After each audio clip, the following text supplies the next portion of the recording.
रोली खन्ना, अमर उजाला से।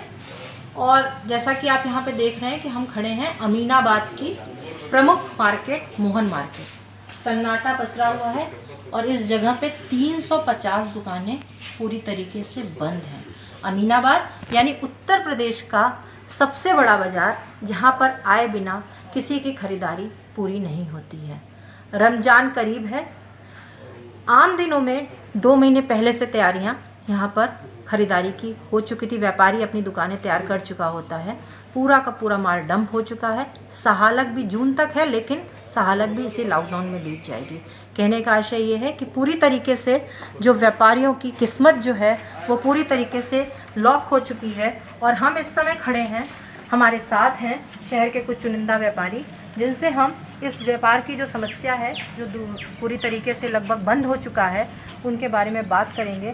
कुलवंत जी हैं, अनिल बजाज जी हैं, अशोक मोतियानी जी हैं। कुलवंत जी, हम आपसे जानना चाह रहे हैं कि जो समस्या है उसके बारे में थोड़ा सा बताएं। रमजान और सहालक, ये दोनों को ध्यान में। सबसे पहले तो हमारे सामने रमजान एक ऐसा त्यौहार था जिसमें अमीनाबाद में इतना इस कदर भीड़ होती थी कि आदमी पैर नहीं रख सकता था। हम लोग कस्टमर्स को पार्ट में लेते थे, 10, 15, 20 व्यापारी लेते थे और उसके बाद फिर दोबारा दूसरा लॉट अंदर जाता था। वो भीड़ यहाँ पर लगती थी, वो बिजनेस करते थे। तो हमारे पूरे साल का जो बिजनेस होता है उसमें ये 2 महीने का बिजनेस वो उसके बराबर होता है। इतना का बिजनेस यहाँ पर अमीनाबाद रमजान का होता है। आज की समस्या जिस तरीके से हम वो जो टाइम हम गंवा चुके हैं ऑलरेडी, क्योंकि ईद के टाइम तक हम नहीं समझते कि व्यापार यहाँ पर हो कर पाएंगे। तो आने वाला समय, और सबसे बड़ी प्रॉब्लम इसमें एक ये भी आने वाली है कि जो हमने रमज़ान की ख़रीदारी करी थी, जो माल हमारे पास वो रखा हुआ था, वो मुस्लिम टेस्ट के हिसाब से था और वो आगे समय में उसको बेचना बहुत मुश्किल हो जाएगा। अब व्यापार खुलने के बाद की स्थिति जो आएगी, उसके बाद क्या होगा कि हमारे पास वर्कर काम करने के लिए आ जाएगा, वो काम हमारे पास होगा नहीं, सोशल डिस्टेंसिंग में मेंटेन करनी पड़ेगी और उसके बाद हमको पूरी सैलरी पे उनको रखना पड़ेगा। That will be tough time, बहुत मुश्किल हो जाएगा हमारे। अनिल बजाज जी से हम जानना चाहेंगे कि आपके हिसाब से क्या स्थितियां हैं और कैसे सुलझेंगी? देखिए हालात के, देखिए सहालक हमारी पूरी खत्म हो गई अप्रैल मई की। लाखों रुपए का स्टॉक पड़ा हुआ है शॉप पे, मंडल बंद है, उसे हमने खोला नहीं। और ये महीना जो हमारे लिए ऑक्सीजन होता था, ईद का महीना, इसे हम ऑक्सीजन कहते थे कि साल भर की रिपेयर हमारी खत्म हो जाती थी प्रॉब्लम, वो तो अब चला ही गया, कहीं उम्मीद भी नहीं दिख रही खुलने की। हालात बहुत खराब है, बाकी अब संघर्ष किया जाए। अशोक जी, आप क्या कहेंगे? पीक सीजन होता है, रमजान का पीक सीजन होता है। ये महीना मार्केट बहुत तेज चलती है, बाजारों में भीड़ होती है। कितने लोग सर इससे प्रभावित होंगे, इस लॉकडाउन से व्यापारी वर्ग से जुड़ा?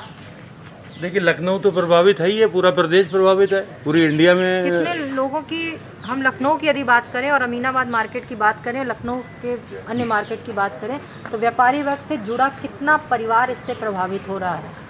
देखिए अब ये मान के चलिए कि अमीनाबाद में जो 6000 मार्केट वाला जो ये दुकानें हैं हमारी, इसमें सब में ईद की सेल बहुत अच्छी चलती है, क्योंकि हमारी अमीनाबाद ईद के लिए प्रमुख मानी जाती है।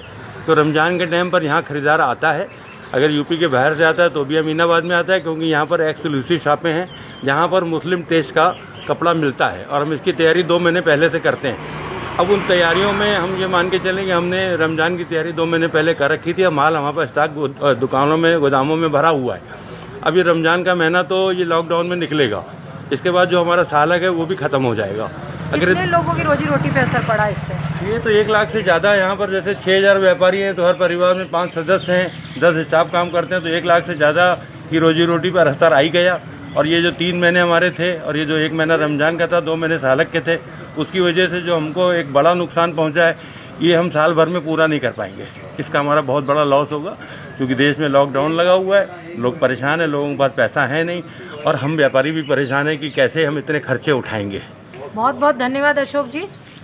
जैसा कि इनकी चिंता से साफ जाहिर हो रहा है और इनका जो कहना है कि आने वाले समय में अभी स्थितियां इतनी आसान नहीं हैं, फिर भी जान है तो जहान है, और उम्मीद करते हैं कि हम जितनी जल्दी हो सकेगा इस कोरोना की जंग में जीत हासिल करेंगे और फिर से एक बार ये अमीनाबाद की बाज़ार जो है फिर से यहाँ पे रौनक गुलजार होगी, रौनक से।